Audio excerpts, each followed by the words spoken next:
मैं सिर्फ एक एग्जांपल देता हूं just your food for thought के लिए। हम मुसलमानों को हमें clear cut, no ambiguous, no between the lines, clear instructions हैं। तुम भूखे मरो, कितनी भी मुसीबतों में पड़ जाओ, कितनी भी तकालीफ तुम्हें पड़े, काफर से समझौता नहीं करना है, नहीं करना है, नहीं करना है। अब काफर की तरफ जब हम देखते हैं कि वेयर इज द काफर, क्योंकि क्रिश्चियन तो काफर नहीं हो सकता, वो तो अहले किताब को है।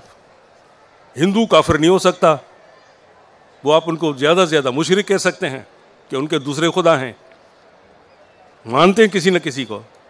काफिर की तशरीह सिर्फ और सिर्फ कम्युनिस्ट चाइना, अवर ग्रेटेस्ट फ्रेंड, पर जाती है,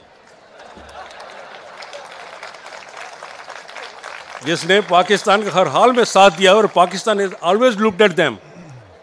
तो क्या आप सबसे पहले उसके खिलाफ जंग डिक्लेयर करेंगे कि भाई चलो हम आपके खिलाफ पहले जंग करते हैं?